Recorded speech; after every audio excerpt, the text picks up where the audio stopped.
Let's talk about Agent Orange for a minute. Now, Agent Orange, complicated topic, a lot. And I could sit here and start talking now, and I could keep talking to February 10th of 2018 and still not cover everything that's important for veterans to know about Agent Orange claims. They're really complicated. You've got Agent Orange, bottom line, for those of you that are not Vietnam-era veterans, Agent Orange was a chemical that was used during the Vietnam conflict. It's a dioxin-based herbicide that was used and sprayed on the vegetation to quickly kill the vegetation. The theory being if you kill all the vegetation, then the Viet Cong are more visible to you. And if you know the history of the Vietnam War, the main way that the Russians and the Chinese fueled arms through the North Vietnamese to fight in the South was along the Ho Chi Minh Trail, which ran along the western border of North Vietnam and down into South Vietnam, and large portions of it were underground, but large portions of it were above ground. And so by killing the vegetation and spraying Agent Orange on the Ho Chi Minh Trail and practically any spot where U.S. troops were operating on the ground, cleared out the vegetation, opened up lines of fire, allowed them to see the enemy coming a lot more quickly. The problem is, and the folks that manufactured dioxin, we learned years later, one of them, I'm not going to get into that. I don't have defamation insurance. I don't want to slam the company too much, at least not here. In any event, the company is rumored to have known at the time that it sold this stuff to the U.S. government, and frankly the U.S. government knew that this was a dangerous, dangerous poison. And just like all things they tell us in the Army or the Navy or the Air Force, they're like, it's safe. You know, put on your big boy uniform and you'll be fine. Turns out that's not the case. They sprayed Agent Orange all over South Vietnam, into North Vietnam. There was Agent Orange that was sprayed on test plots at Fort Detrick and a couple of other posts here in the U.S. Agent Orange was stored, we now know, on Camp Casey in Korea. It was used on the Korean DMZ. It was sprayed around the perimeters of the Royal Thai Air Force bases in Thailand. It was used, we know it was used in Laos and Cambodia. The U.S. government will never admit that because they still, I don't think, admit that we were in Laos and Cambodia during that conflict. It was stored allegedly, and I believe it, but again, we are allies with Japan, and if we admit that we stored this crap at Okinawa, we are going to have to pay Japan some money because that stuff doesn't just sit in a barrel underground, it leaks out. Chemicals don't stay put. They move around, and so in any event, Agent Orange, this dioxin, was used, stored everywhere. Even the veterans that served on the planes, the C-123s that were used to spray it, the veterans that served on those aircraft after they were brought stateside after the war, most of them were shipped out to Guard and Reserve units. The Guard and Reserve veterans that used those planes were exposed to a lot of Agent Orange as well. Now, I say Agent Orange, and I mean that globally because there were several dioxin-based agents that were used. There was Agent Pink, Agent Purple. It almost sounds like a Quentin Tarantino movie, all the different colors. And the reason they had the color name, or I don't know if that's the reason, but certainly the green barrels that they were shipped in had a colored band around the top that matched the type of dioxin that it was. So Agent Orange had an orange ring around the top. Agent Pink had pink, and so on and so forth. But there were a lot of them. Agent Orange was, I don't want to say it's the worst. It's the most commonly known. There are at least, I think, what is it now, 13 or 14 medical conditions that are presumed to have been caused by exposure to Agent Orange. And so a lot of veterans are dealing with the issues of that. And they're big medical problems. They're cancers. There are things like diabetes. And diabetes is a time bomb. It causes a host of other problems. And ischemic heart disease, coronary artery disease, a whole host. There's a lot of evidence that esophageal cancer is related to it.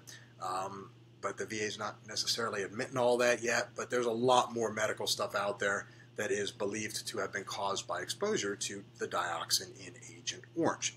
So, had a case that a veteran was serving in Japan, and what he did, and I'm not sure exactly what his MOS was, but as part of his job, he handled a lot of the fatigues that soldiers in Vietnam had worn. So they were either out processing or it was a major laundry facility. I don't exactly understand that part of it, but his allegation was that while in Japan, he came into contact every single day with the clothes that soldiers were wearing in Vietnam that were covered, in theory, with this dioxin or Agent Orange.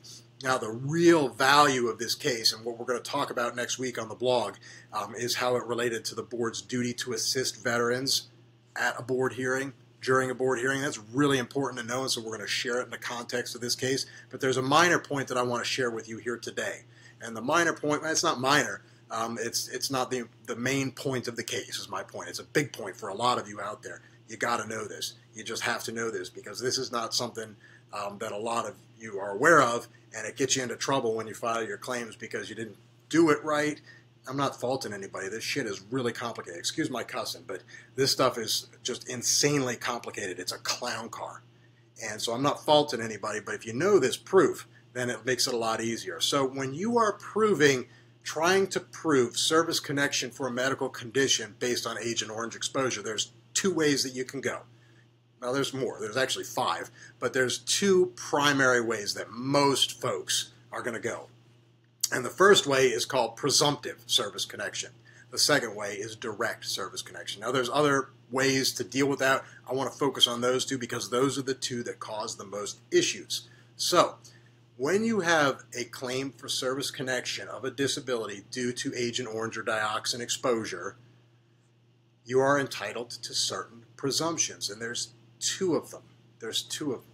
So, the first one is, if you had service at a particular time and in a particular place where the VA is now conceding, or the Department of Defense has conceded, that we used this noxious, horrible chemical, if you served in those areas at those times, and you prove that you served in those areas at those times, then you're going to be presumed to have been exposed to Agent Orange. That's the first presumption. First, and it's important to understand this. The second presumption, if you have a medical condition that's on the list of medical conditions, the link will be in the show notes. There's a list of medical conditions that the VA says are presumed to have been caused by exposure to Agent Orange. All right, so if you have one of those conditions and you prove that you have one of those conditions to the VA, and you've proved that you were in the place where they concede the use of Agent Orange at the time, or with the particular unit, or in the particular geographical location, if you prove both of those things, then you get your 2 presumptions. You get presumption of exposure, and if you have that condition, you get presumption of service connection. So, the most common, and these are not the only ones, but the most common ways to get that presumption of exposure is boots on the ground in the Republic of Vietnam. Boots on the ground. And it doesn't even have to be, you could have been rowing along the coast there in a little kayak and kind of just stuck your toe out and touched the shore. That's enough. And I say that somewhat facetiously. Most troops that were flying in to Vietnam or to points west and north were passed through Tan Son Nhut in what was then Saigon. And if you deboarded the aircraft and put your foot on the tarmac to smoke a cigarette, that's enough to get boots on the ground. So really all it is toe on the ground in Vietnam. If you can show toe on the ground in the Republic of Vietnam and you can prove that, you are entitled to a presumption of exposure to Agent Orange. Okay?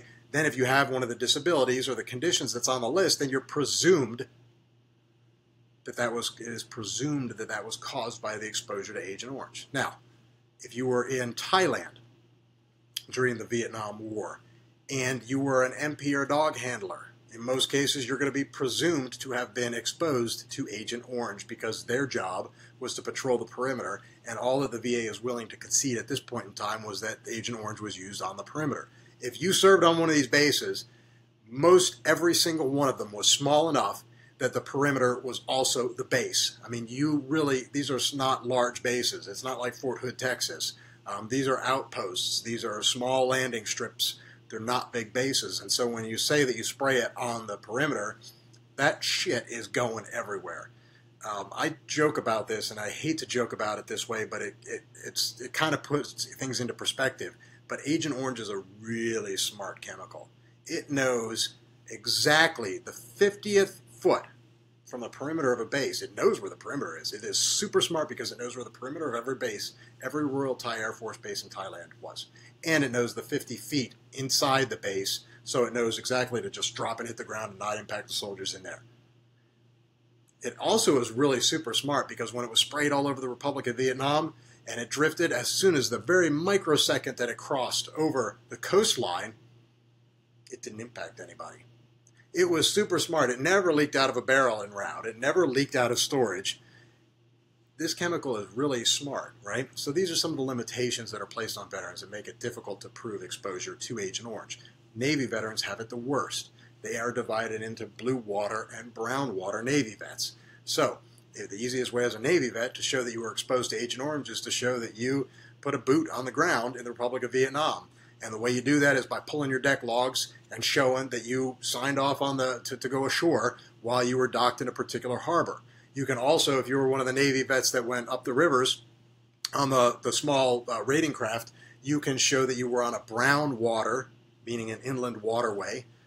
There's some real fine definitions of what that is, and I'm not going to cover that in this video. That's way too detailed for this video. But if you show you were a brown water Navy veteran, you can be presumed to have been exposed to Agent Orange. But if you were blue water and you stayed in the open sea or not in a port, a particular inland waterway port, then you're not presumed. You have to, at that point, you don't get any presumption of exposure to Agent Orange. Now, there was initially a thought that, for example, the folks, the Guard and Reserve members that used those C-123s, I think it was 2 years ago, or was it 1 year ago? It was within the last 2 years. The VA came out and said some really horrible offensive stuff. You go look up C-123 and search the blog. The post is on there telling what happened. Said some really offensive stuff about these soldiers. They didn't say that they weren't exposed to Agent Orange. They just said they weren't veterans. And that sent me through the roof, me and 21 million other veterans through the roof, that some of our brothers and sisters who served and wore the uniform weren't considered veterans by the stinking lawyers at the VA. But in any event, they rescinded that, and they, at that point, conceded that folks that had served on these particular aircraft, these C-123s, were exposed to Agent Orange. That gets them the presumption. If you don't have that presumption, you have to prove direct exposure to the chemical. Okay? When you prove something to the VA, almost all the time, rare situations, is your word enough. So, some cases it is. We talk about lay evidence, we talk about Jandro, we talk about all those different cases and how lay evidence has some real power in a VA claim. Sometimes your statement, your testimony, your affidavit is enough, but most times it's better to have more in there. So when you are trying to prove direct exposure to Agent Orange, you should put in there where it happened, when it happened, as much detail as you can remember about being exposed. We had one client that claimed direct exposure. He had taken several photographs of him and his buddies in the unit, and so we had pictures, and they were leaning up against a barrel that had that telltale orange stripe around it. I have no idea what was in the barrel, but the fact that they were leaning up against it tells us that we knew that that particular place where they were had at least some exposure to this particular chemical. It was not in the Republic of Vietnam, by the way. And so we had the survivor in a statement prove up that that was her husband in the picture. We proved up using other tools that that was Agent Orange, that that was a barrel that is reasonably likely to be or contain Agent Orange, and that was enough to prove direct actual exposure. So if you can get that kind of proof, or if you can show, there was one great, and I've forgotten the veteran's name, I always forget, I think it's Mr. Howes, was stationed at Camp Casey, and he spent a good 20 years trying to prove that Agent Orange was stored at Camp Casey in Korea, and he eventually won his case. He didn't actually prove exposure to Agent Orange. He put in enough evidence that it made it more likely that he was actually exposed, and so that's really the proof. I'm going to find that House case for you. It's not going to be in the show notes, but I'm going to get it up on the blog for you because I think it's important for you to see how to directly prove it. That's the first piece. If you don't have a presumptive exposure to Agent Orange, if you weren't in the right time at the right place, and the VA is not going to concede it, you've got to prove that you were actually exposed. But that's not it. You then have to prove that your medical condition was caused by the exposure to Agent Orange. Now, if it's one of those conditions that's on the presumptive service-connected disability list, you don't have any proof. You just have to prove you have that condition. If you've got diabetes, once you prove exposure, either directly or through presumption, once that exposure is conceded by the VA, then all you have to do is show that you have a diagnosis of one of the disabilities on that list, and they're going to presume that it's caused by the Agent Orange exposure. Unless And every presumption, there's a blog post about presumptions and what that $100 lawyer word means, unless the VA can show clear and convincing evidence that there was something else that caused it. And one of their favorite things for certain cancers is smoking. So you could have actually been the guy mixing up the barrels of Agent Orange with the big wooden spoon. And I'm kind of making light of this, and I don't mean to make fun of those situations. I'm trying really to make fun of the VA. But you could have been that particular person, and I completely lost my train of thought there, apologizing. Wow, that doesn't happen very often. In any event, it'll come back to me in a minute here. So the two presumptions that you have to prove, or the two things, is exposure to Agent Orange and a condition that's on that list. What if your condition is not on that list? What if you have a medical condition that's not on the presumptive exposure list, and you've already proven that you were exposed to Agent Orange? How do you make that gap? How do you close that gap?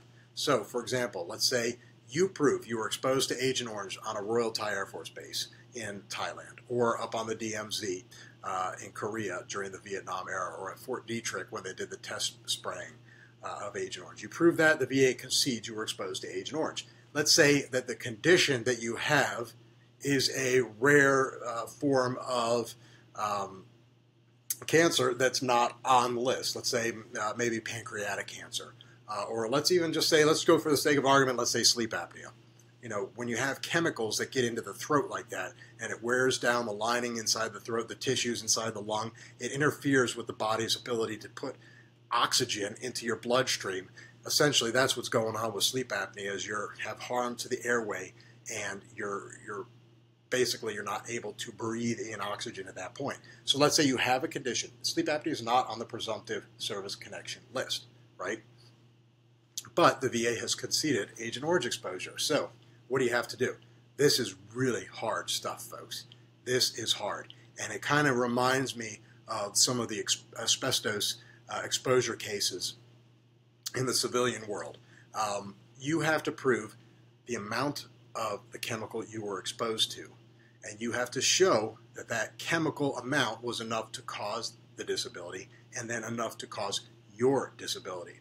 And that's why it's so difficult to prove that your exposure to Agent Orange caused another medical condition, because most times there is no way on earth to tell what level of dioxin you were exposed to in any scientifically measurable way, and there's no way to tell whether that level translates into the current condition that you have now. So that's a really hard proof. The case that I'm going to tell you about next week goes into the board's duty to assist, what they have to tell you to prove, or what evidence you need to bring out to prove that at a board hearing at that issue. We'll get into that later. But right now, it's very important to know that if you have a condition that you believe was caused by exposure to Agent Orange, you have to prove two things. You have to prove exposure, and you have to prove, I'm going to say causation, but it's nexus. You can cure the proof of you can cure the proof of causation by having a disease that's on the list of exposures. You can cure the direct proof by having exposure at a time and a place in a location that the VA has already conceded Agent Orange was used. So does that make sense? Two presumptions. You got to prove both of them to get the easiest case. If you have a disability that's not on that list, I strongly, strongly, strongly encourage you to pick up the phone and call your senator. Get your friends to pick up the phone and call your congressman, call their senators, and ask them to start passing some damn legislation that talks about just service-connected. Everybody that served in the Southeast Asia during the damn Vietnam War was probably exposed to Agent Orange, and let it go. We spend so much time, so much money. We waste all this effort. We know almost every single person from California all the way over to Laos and Cambodia that served during the Vietnam era was likely exposed to Agent Orange. We can see it in the diagnosis. We can see it in the rate of diagnosis. Ask your senator and congressman just to pass a damn law telling the VA to stop fighting us about it. It's ridiculous. It's absurd. Anyway, that's my rant for the show. If you have questions about Agent Orange, there's going to be a bunch of posts in there. There's so much more that I got to tell you about this, but we're just running out of time in this particular episode. So hopefully that helped y'all. If it didn't, let me know. Go to the green support buttons in the bottom right corner of any page of the blog and ask your question.